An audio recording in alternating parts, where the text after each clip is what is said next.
Bienvenue dans cette vidéo sur le travail et l'énergie. Nous allons voir dans cette capsule l'énergie mécanique et les oscillateurs. Tout d'abord, un petit rappel de première, les différentes énergies vues en première. La première, c'est une énergie liée à la vitesse, l'énergie cinétique, qu'on calcule en faisant 1/2 de m la masse fois la vitesse au carré. Et la seconde, l'énergie potentielle de pesanteur, qui est liée à la hauteur, qui se calcule en faisant la masse fois l'accélération de la pesanteur fois la hauteur de la chute du système. Alors ces deux énergies, dans le cas d'un pendule par exemple, vont avoir tendance à s'échanger. Quand l'énergie potentielle sera maximale, l'énergie cinétique sera minimale. C'est le cas par exemple lorsque le pendule arrive aux extrémités, ici. Et quand l'énergie cinétique est maximale, l'énergie potentielle est minimale. C'est le cas quand le pendule repasse par sa position d'équilibre, en bas, ici.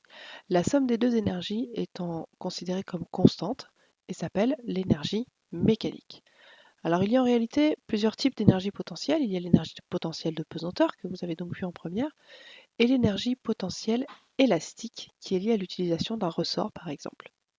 Elle se calcule en faisant 1/2 de K, la constante de raideur du ressort, fois x au carré, x étant l'allongement du ressort par rapport à sa position d'équilibre. Donc il faut dans le cas d'un ressort considérer les deux énergies potentielles pour étudier le système. Voilà, lorsque le ressort oscille, il oscille autour de sa position d'équilibre qui est à 0,6 ici. Alors vous avez vu également que dans le cas où le système n'avait pas de frottement, la variation d'énergie mécanique était nulle, c'est-à-dire que l'énergie mécanique était constante, c'est ce que j'ai dit tout à l'heure. On a un échange perpétuel entre l'énergie cinétique et l'énergie potentielle. Dans le cas où le système présente des frottements, cette variation d'énergie, la variation d'énergie mécanique n'est pas nulle, le système perd de l'énergie à chaque oscillation.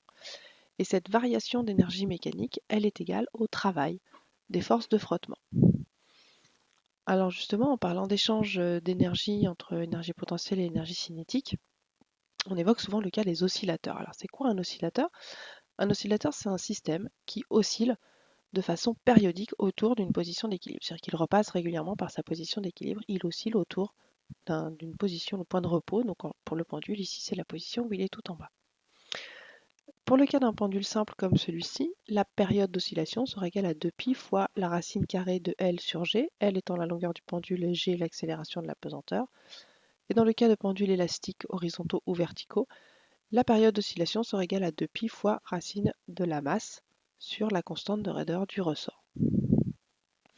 Lorsque le système ne perd pas d'énergie, que l'amplitude maximale est constante, qu'il continue d'osciller de façon perpétuelle, on voit que le système est parfaitement périodique. Ne perd pas d'énergie, on parle de régime périodique.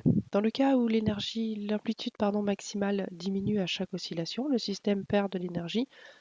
La période est cependant quasiment égale à la période qu'on a vue juste au-dessus. On parle de régime pseudo-périodique. Et dans le cas où le système n'oscillerait même pas, qu'il rejoindrait directement sa position d'équilibre, on parlerait de régime apériodique.